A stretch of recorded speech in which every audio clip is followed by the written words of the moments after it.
आयुर्वेद की जानकारी हर कोई बता देगा, लेकिन किसी पेड़ पौधे जड़ी बूटी की कायाकल्प जानकारी केवल कुछ ही गिने चुने लोगों को होता है, जिन पर प्रभु धन्वंतरी और माता प्रकृति की कृपा होती है।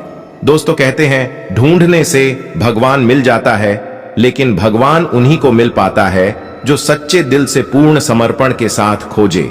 उसी प्रकार ज्ञानी व्यक्ति को ज्ञानी मिल जाते हैं, जैसे आप और हम सब एक दूसरे से ज्ञान इस चैनल के माध्यम से ले रहे हैं और आपस में शेयर भी कर रहे हैं। तो देरी न करते हुए चलिए हम वीडियो की मेन टॉपिक की ओर आगे बढ़ते हैं। दोस्तों, भगवान शंकर ने माता पार्वती जी को जिस कल्प के बारे में बताया है, आज मैं आप लोगों को उसी कल्प चमत्कारी पौधा के बारे में बताऊंगा।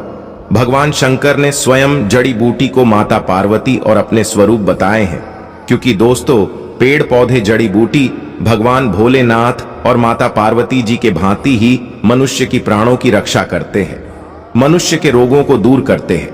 दोस्तों, भगवान भोलेनाथ माता पार्वती जी को कहते हैं कि हे देवी, इस ज्ञान को कान लगाकर ध्यान पूर्वक सुनना, ये जानकारी देवताओं को भी दुर्लभ है।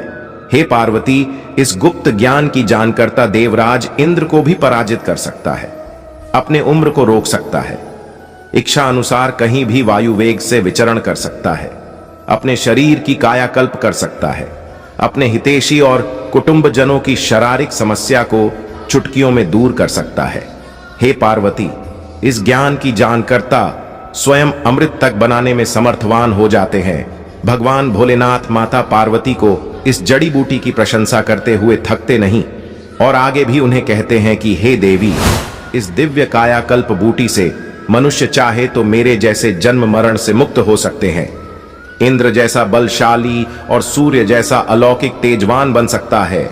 तो दोस्तों, देरी न करते हुए जान लीजिए, आखिर वह पौधा है क्या जिसके प्रभु भोलेनाथ ने इतनी प्रसन्न किया है।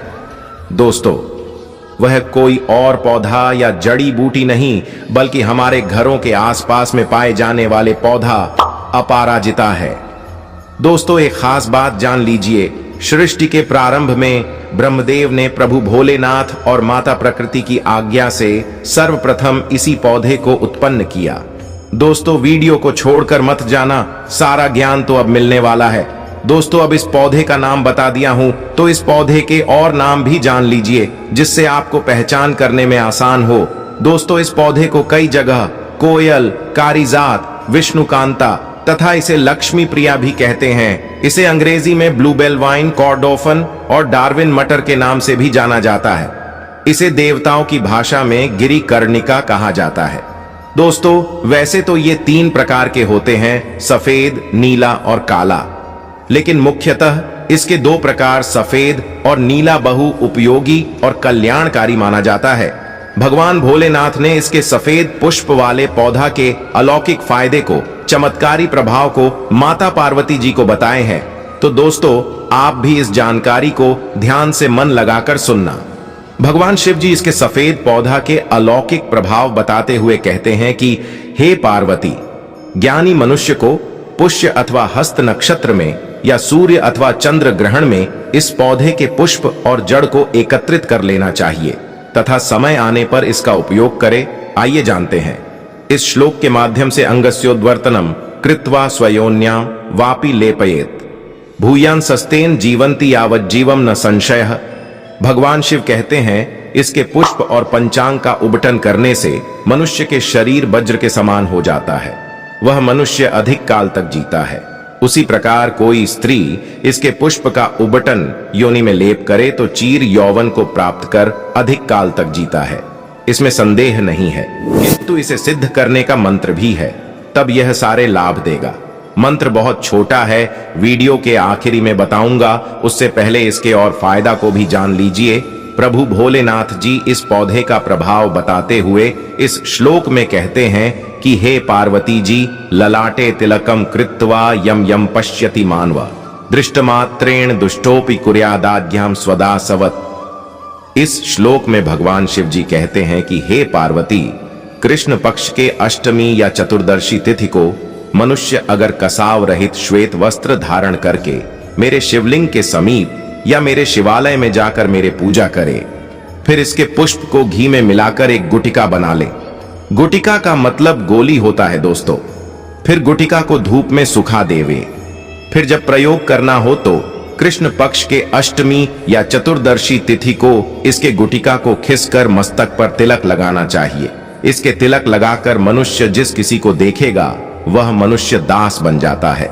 दुष्ट से दुष्ट मनुष्य भी आज्ञा का पालन करने वाला हो जाता है। इसका तिलक लगाकर मनुष्य जो बोलेगा इसके प्रभाव में रहे मनुष्य वैसा ही बर्ताव करेगा।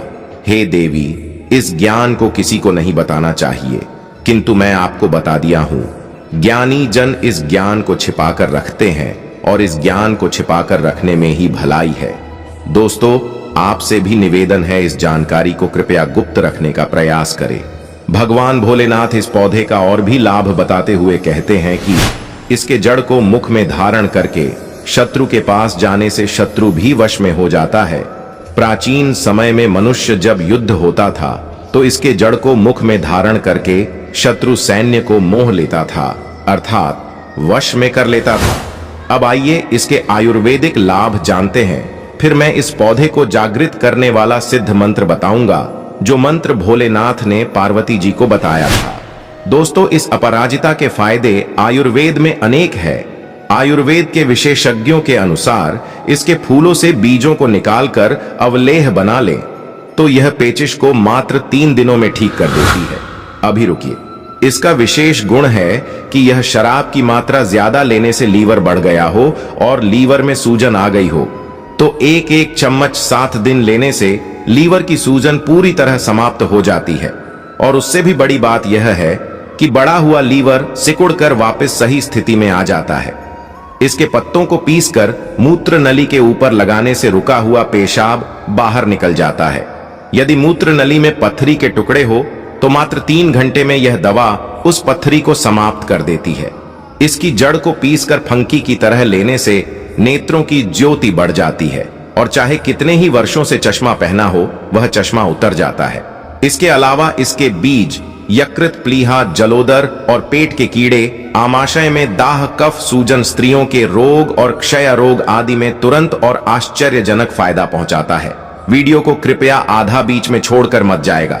जब वीडियो इतना दूर तक देख ही लिए हो तो 2 मिनट का अपना कीमती समय निकालकर इस गंगा जल के समान पवित्र ज्ञान को ग्रहण कर ले। दोस्तों, यदि किसी के कानों में दर्द हो और कानों के आसपास की ग्रंथियां सूज गई हो तो इसके पत्तों के रस में सेंधा नमक मिलाकर गरम गरम लेप करने से यह रोग समाप्त हो जाता है। इसकी छाल को दूध में पीसकर शहद मिलाकर पीने से गर्भपात रुक जाता है।